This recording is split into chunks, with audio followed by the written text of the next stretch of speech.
Hai Cancer, selamat datang di Spiritual Queen Love. Yuk langsung kita lihat di sini ya. Ini adalah planet-planet yang akan mempengaruhi ascendant Cancer dari mulai tanggal 13 sampai 19 Oktober 2025. Dan kita lihat pengaruhnya ini seperti apa saja sih. Pertama, dalam hal keuangan. Keuangan berada di rumah kedua, di mana rumah kedua ini untuk Cancer dikuasai oleh matahari ya. Dan sekarang di rumah kedua ini ada Ketu. Ketu transit di rumah kedua ini merupakan fase detachment terhadap uang dan nilai-nilai pribadi. Kamu cenderung ingin menyederhanakan sumber penghasilan atau melepaskan hal-hal yang nggak lagi memberikan makna keuangan atau finansial kepada kamu. Bisa muncul perasaan uang cepat datang, kemudian cepat pergi ya. Atau ada perasaan rezeki datang dari arah yang nggak pernah kamu bisa rencanain. Nah, kalau kita lihat di sini ada planet pendukung yaitu Venus yang berada 4 derajat dari Virgo ya, ini berada di rumah ketiga. Menandakan peluang keuangan melalui komunikasi, pemasaran dan hubungan sosial itu bagus untuk kamu di minggu ini ya.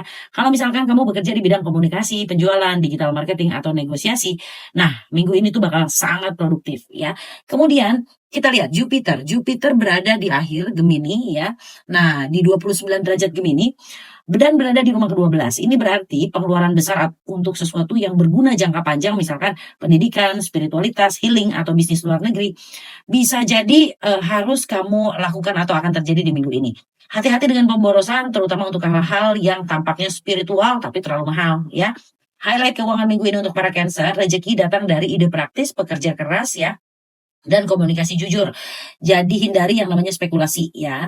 Nah, kemudian kamu juga harus mewaspadai kehilangan atau pemborosan mendadak di sekitar tanggal 16 sampai 18 Oktober. Kenapa? Karena bulan ya, itu yang berada di Gemini akan membuat kamu emosional dalam belanja ya.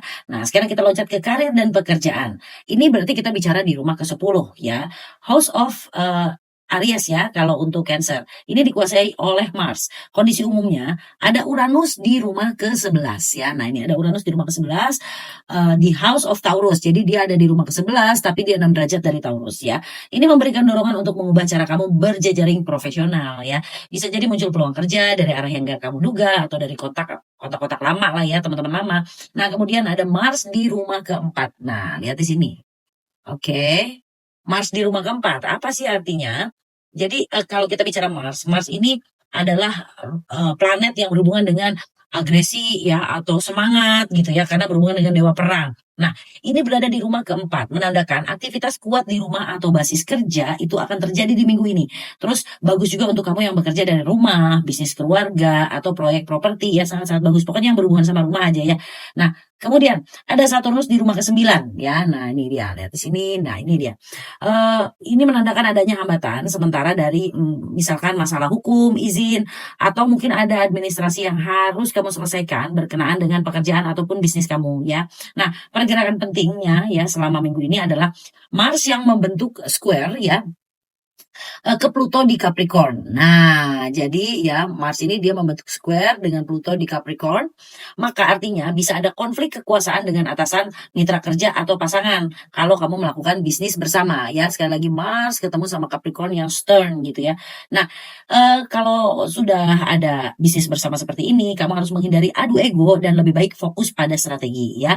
Nah, highlight karir kamu minggu ini, saatnya membangun ulang pondasi profesional kamu. Perbaiki sistem, hubungan dengan rekan kerja, dan atasi konflik tanpa emosi. Kelihatannya ego kamu lagi gampang banget terluka nih minggu ini. Kamu harus waspada, aware banget ya. Jangan sampai itu nantinya akan memancing kerusuhan atau hal yang mungkin kamu sesali di kemudian hari. Nah, kemudian di tanggal 15 sampai 17 Oktober, ini cocok banget untuk memperkenalkan ide baru atau memulai langkah kecil menuju perubahan besar dalam pekerjaan kamu ya. Selanjutnya kita akan loncat ke percintaan atau hubungan ya. Nah, ini kita langsung ke rumah ke-7, di mana di rumah ke-7-nya ini untuk Cancer adalah Capricorn. Di sini ada Pluto yang posisinya 7 derajat Capricorn. Nah, oke. Artinya apa sih? Kondisi umumnya Pluto retrograde di rumah ke-7. Ini adalah waktu refleksi mendalam tentang kekuatan, kontrol, dan kejujuran dalam hubungan. Kamu atau pasangan mungkin sedang berjuang soal siapa nih yang memimpin, ya kan? Atau hubungan diuji lewat dinamika kekuasaan. Nah, kemudian kita lihat ya planet cintanya nih Venusnya. Venusnya ada di Virgo rumah ketiga ya, di 4 derajat dari Virgo. Memperhalus komunikasi artinya ya. Jadi kalau misalnya ada kesalahpahaman sebelumnya, ini adalah waktu yang baik buat kamu membicarakan dengan lembut dan logis ya. Kemudian balik lagi kita ke rumah 9 ya. Nah, di sini ada Saturnus. Nah, ini dia ya.